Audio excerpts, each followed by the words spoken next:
Morning madam. నా పేరు Venkataramana, impact news చూసిన మేడం. ఈరోజు లేడీస్ కానీ అంటే జెంట్స్ కానీ వర్క్ ప్రెషర్ ఎక్కువ ఉంది మేడం. ఆ వర్క్ ప్రెషర్ ఎక్కువగా మనం ప్రేమించే వాళ్ళ మీద చూపెడుతున్నాం. అది అయితే అది వాళ్ళ మీద చూపించవచ్చా? దీనికి సొల్యూషన్ ఏంటి? కంపార్ట్మెంటలిజం అంటారమ్మా దీన్ని. మనం ఏంటంటే ఎక్కడ ప్రెషర్ని అక్కడ వదిలేయాలి. ఇది నాన్నల దగ్గర కూడా స్టార్ట్ అవుతుంది. ఆఫీసులో ఏదైనా ఇబ్బందిగా ఉంటే రాగానే మంచినీళ్ళు తాగుతారా అన్నా సరే బూతులాగా వినపడుతుంది. రామా అన్న బూతే. వాళ్ళ దగ్గర మొదలైతే పిల్లలు చిన్నప్పుడు అదంతా చూస్తారు. ఎక్కడైనా విసుగ్గా ఉంటే అది ఇక్కడ పోసేయచ్చు. ఇది భరిస్తుంది. ఇక్కడ ఒకటి ఉంటుంది ప్రాణం. ఈ ఉన్న ప్రాణి పాత రోజుల్లో ఏ బీకామో బిఏనో 10th క్లాసో ఇంటర్మీడియటో, పైగా బాగా గట్టిగా కుటుంబంలో ఇమిడి ఉండాలనే అవగాహన ఉన్న రోజుల నుంచి ఉన్నది. ఇప్పుడు మీరు చేసుకునేది, యంగ్స్టర్స్ చేసుకునేది నీలాగానే ఎంసెట్లు గిమ్సెట్లు రాసి ప్రతి చోటకి పరిగెత్తి అన్ని పనులు వాళ్లే చేసుకుని అలా వచ్చిన వాళ్ళు దీన్ని తీసుకోరు. ఆడకైనా మగకైనా కంపార్ట్మెంటలిజం అనేది చాలా అవసరం. ఎక్కడ ప్రెషర్ని అక్కడ ఉంచుకోవాలి. స్ట్రెస్ ఎక్కువ, ఆఫీస్లో స్ట్రెస్, డ్రైవింగ్లో స్ట్రెస్, బజార్లో స్ట్రెస్, మనమే సహజంగానే స్ట్రెస్ అవుట్ అయిపోయే తీరు. వీటిని మేనేజ్ చేయాలంటే మీరు ఏం చేయాలి? కొంచెం హెల్తీ లివింగ్ స్టైల్, లైఫ్ స్టైల్ని అలవర్చుకోవాలి. ఇప్పుడు సమాజంలో చాలామంది పిల్లలు యోగా చేస్తున్నారు. నాకు తెలిసి నా క్లాస్మేట్స్లో యోగా చేసే వాళ్ళే లేరు. చాలామంది ఈషాకి వెళ్తారు, చాలామంది ఆర్ట్ ఆఫ్ లివింగ్కి వెళ్తారు, చాలామంది స్ట్రెస్ని దాన్ని తగ్గించుకోవడం కోసం. వాడికే తెలుసు, ఇప్పుడున్న కిడ్స్కి తెలుసు మనం స్ట్రెస్ అవుతున్నాము అని. అది మనకే మంచిది కాదు అని అర్థమవుతుంది. యోగా ప్రాక్టీస్ చేస్తే స్ట్రెస్ తగ్గుతుంది. స్ట్రెస్ ఎక్కడ పుడుతుంది? మనం చేయలేకపోతేనా, ఒకటి ఏదైనా పని చేయలేకపోతున్నామా, టార్గెట్స్ రీచ్ అవ్వలేకపోతున్నామా, ఎక్కడైనా మనం వెనకబడి ఉన్నామా అనేది ఒక్కసారి స్క్రూటినీ మనని మనం చేసుకుంటే స్ట్రెస్ని తగ్గించగలుగుతాం. మనం స్ట్రెస్ తీసుకోలేక ఇంట్లో వాళ్ళ మీదో పక్క వాళ్ళ మీదో పోసేస్తే వాళ్ళకి మనకి రిలేషన్ పోవడంతో పాటుగా వాళ్ళు తిరగబడ్డారనుకోండి, మన స్ట్రెస్ ఇంకా పెరుగుతుంది. అందుకనే కదా ఇప్పుడు మనకి థైరాయిడ్స్ ఎక్కువ. ఊరంతా థైరాయిడే, ప్రతి వాళ్ళకి థైరాయిడే. తర్వాత డయాబెటీస్ ఎక్కువే. ఈ రెండిటితో పాటు ఒక హిడెన్ ఇదేంటంటే స్పాండిలైటిస్. అందరికీ స్పాండిలైటిసే. స్పాండిలైటిస్ అంటే ఊరికే మెడ నొప్పే కాదు, వెచ్చగా వస్తుంది. దానివల్ల కళ్ళు తిరుగుతాయి. రోడ్డు మీద అరుచుని కళ్ళు తిరిగి పడిపోతాం. మనం జనరల్గా మనకేం తెలుసు? కళ్ళు తిరగంగానే బీపీ అనుకుంటాం. వీడు నిన్ను నరిచాడు, వీడికి బీపీ వచ్చింది. కాదు, స్పాండిలైటిస్ వల్ల కూడా జరుగుతుంది. ఇలా జబ్బు మోసుకుంటూ తిరగకూడదు. జబ్బులు మోయకూడదు అంటే స్ట్రెస్ అని మోయకూడదు. స్ట్రెస్ తగ్గించుకోవటం ఎలా అనేది ఇప్పుడు మనకి చాలా అవకాశాలు ఉన్నాయి. 30 దాటిన ప్రతి యంగ్స్టర్ దీన్ని స్ట్రెస్ మేనేజ్మెంట్కి ఓ కోర్స్ చేయటము, ఓ నేర్చుకోవటము, ఫ్రీ క్లాసెస్ కూడా విరివిగా దొరుకుతుంది. ఎక్కడైనా జాయిన్ అవ్వటం, అక్కడ ఉన్న వ్యక్తి పూజలు, అక్కడ గురుగారు కనిపిస్తే ఆయనకి పూజ చేసి ఆయన వెనకాల తిరగకుండా మనం దేనికోసం వెళ్ళామో అది మాత్రం పూర్తి చేసుకుంటే బాగుంటుంది. Thank you madam. Right, next question.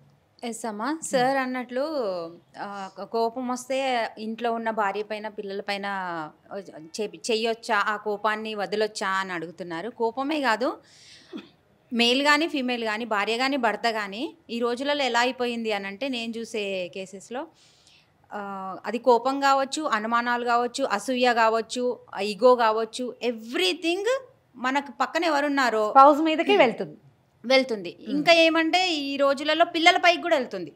ఇదివరకు కూడా వెళ్ళేదమ్మా, ఈ రోజే కాదు. పిల్లల మీద ప్రతాపం చూపించే తండ్రులు నా ఏజ్ వాళ్ళకి కూడా తెలుసు. ఎవరు లో కొంటారో వాళ్ళ మీదకి వెళ్తారు, అంతే కదా. మరీ ఎక్కువ అవుతూనే ఉంటుంది కదా, అది డివోర్స్ వరకు వెళ్ళిపోతుంది. కానీ ఇక్కడ కరెక్ట్ ఉన్న వాళ్ళకి ఇష్టం ఉండదు డివోర్స్. కానీ ఇక్కడ ఎవరు సరి చేసుకోవాలి అనేది కూడా ఈగోనే. ఇక్కడ నేను కరెక్ట్ లేను, నేనే అరుస్తున్నా, నేనే తిడుతున్నా, నేనే అనుమానిస్తున్నా, ఎవ్రీథింగ్ నేనే, కానీ నువ్వు సరి చేసుకోవాలని ఏలెత్తి చూపిస్తారు మనకి. అటువంటప్పుడు ఆ భార్య కానీ ఆ భర్త కానీ ఒక్కరికి అనట్లేదు నేను, వీళ్ళైనా బాగుంటారు, వాళ్ళైనా బాగుంటారు, వీళ్ళకైనా ఈగో ఉంటుంది, వాళ్ళకైనా ఈగో ఉంటుంది. అలాంటి సిచ్యువేషన్లో ఆ పర్సన్ ఎలా దాన్ని అధిగమించాలి? ఎందుకంటే అట్లీస్ట్ పిల్లల గురించి అయినా కూడా ఉండాలి కదా. థర్డ్ పార్టీ మనం మొదట చెప్పింది, థర్డ్ పార్టీ అవతల పేరెంట్స్, యువతల పేరెంట్స్ ఒకటి, లేదా పబ్లిక్ కౌన్సిలర్. ఎవరైనా కౌన్సిలర్ని చూసుకోవాల్సిందేనమ్మా. ఇప్పుడు నా ఈగో వల్ల నేను అరుస్తున్నాను, నా భార్యను సరి చేసుకోమంటున్నాను, ఇలా ఒక ఆయన ఉంది, ఆ అమ్మాయి సరి అవ్వటం లేదు అనైనా కౌన్సిలర్ దగ్గరికి వెళ్ళాలి, లేదా ఆడవాళ్ళైనా వెళ్ళాలి. దీంట్లో ఏంటంటే రెండో వాళ్ళు రారు సాధారణంగా. ఎలా అంటే ఇదివరకు ఒక 20 ఏళ్ల క్రితం అనుకుందాం, 20-30 ఏళ్ల క్రితం పిల్లలు పుట్టకపోతే ఆడపిల్లల్ని టెస్ట్ చేయించేవాళ్ళు. మగవాళ్ళు టెస్ట్కి రాని వాళ్ళే 99% ఉండేవాళ్ళు. వాడి తల్లి కూడా ఒప్పుకోదు, మా అబ్బాయి బ్రహ్మాండం, వాడు హీరో, పురుష సింహం, నువ్వే చేయించుకోవాలి, ఏదైనా లోపం ఉంటే నేను వదిలేసి మేము ఇంకో పెళ్లి చేస్తామని వాళ్ళు. ఒక 20-25 ఏళ్ళ నుంచి సమాజంలో ఈ మార్పు వచ్చింది. మగవాళ్ళే స్వచ్ఛందంగా మాకు పిల్లలు కలగట్లేదు, నేను కూడా టెస్ట్ చేయించుకుంటాను వాట్ ఈజ్ వాట్ అని తెలుసుకోవడానికి. ఇప్పుడు కౌన్సిలర్ దగ్గరికి వెళ్ళినప్పుడు మనము అసలు ఏం జరుగుతోంది అనేది ఒక క్లియర్ పిక్చర్ ఇస్తేనే, ఆడగాని మొగ్గని దాచిపెట్టకూడదు.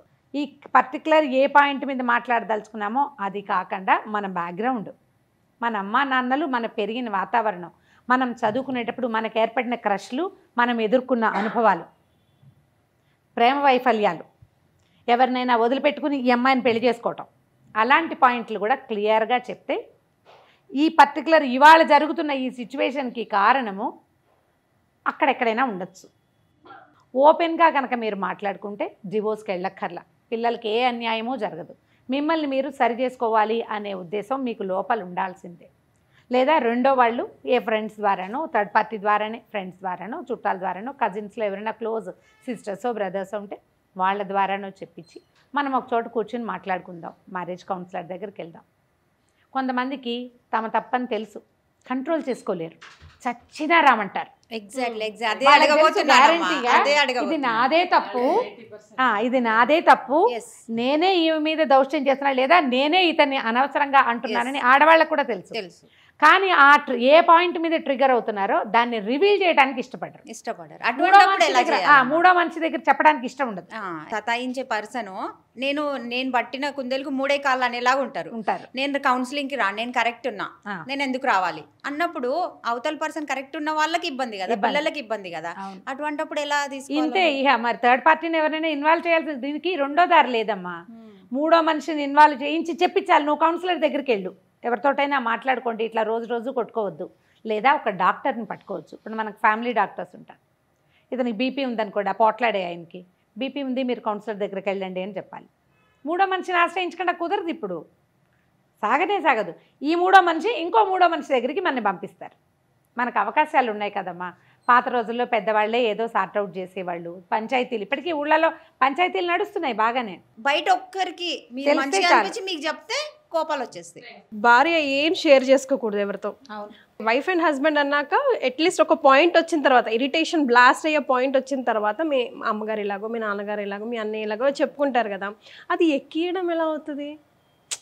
ఫీలింగ్స్ని షేర్ చేసుకోవద్దా? అది ఏదైనా కానీ, ఏ విషయం అయినా కానీ. సో దీన్ని ఎట్లా డీల్ చేయాలి? ఈ రోజులలో చేసుకోవద్దు అంటున్నారమ్మా. అంటే పరువు అనేసి మనం ఆగిపోతాం కదా కొన్నేళ్ల వరకు. కానీ ఒక స్టేజ్ ఎవరికైనా కూడా పీక్ లెవెల్ దాటిపోతే చెప్పాల్సి వస్తుంది కదా. అప్పుడు చెప్పినప్పుడు అప్పుడు ఇక్కడ ఇగో హట్ అవుతుంది. అది మేల్ కావచ్చు, ఫీమేల్ కావచ్చు. అది అప్పుడు తప్పు. ఇది పర్సన్ని బట్టి డీల్ చేయాల్సిందేనమ్మా. సార్వజనీనంగా అందరికీ ఒకే ఆన్సర్ అయితే కాదు. ఇప్పుడు ఇందులో పాయింట్లు పెద్దవా చిన్నవా?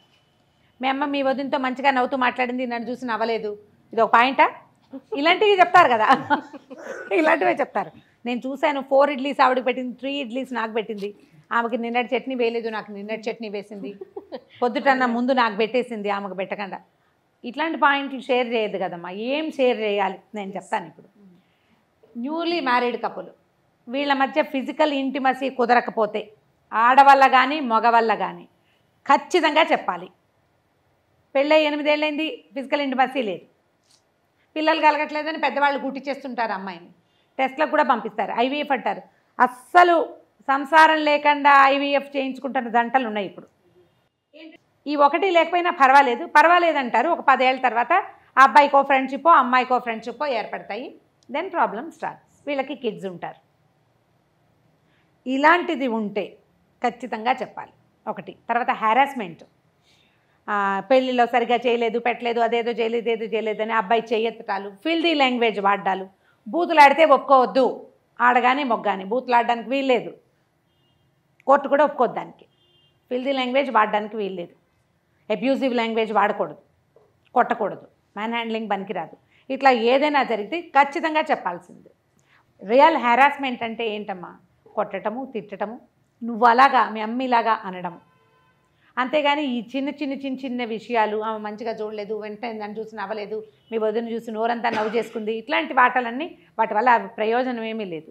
ఏది సీరియస్ థింగ్ పేరెంట్స్ బాధపడతారని చెప్పరమ్మా చాలామంది. 3 ఏళ్ళ నుంచి తాగేస్తున్నాడు, అతను విపరీతంగా తాగుతాడు, మా అమ్మ నాన్న బాధపడతారు. అమ్మ నాన్నకు చెప్పకపోతే నువ్వు నాకు చెప్పేం ప్రయోజనము? ఈ రోజులలో ఇళ్లలో ఎలా ఉందమ్మా అంటే, ఇన్ కేస్ ఆఫ్ చెప్పినా కూడా పరువు అనేది పెట్టేసి ఏం ఏమిటో మీరు చేయట్లేదు, కాదమ్మా భరించాలి. ఈ రోజులని ట్యాగ్ పెడుతున్నారండి. ఏ రోజైనా ఉందమ్మా పరువు. మమ్మల్ని రోజు కొట్టేవాళ్ళు, మిమ్మల్ని ఎప్పుడో ఒకసారి కొడుతున్నారు కదా, అడ్జస్ట్ అవ్వండి.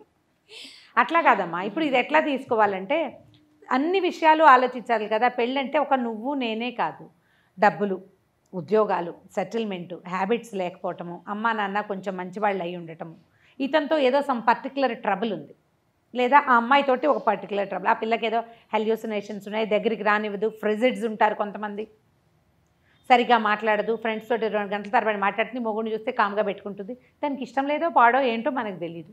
ఇలాంటివి చెప్పాలి కదా.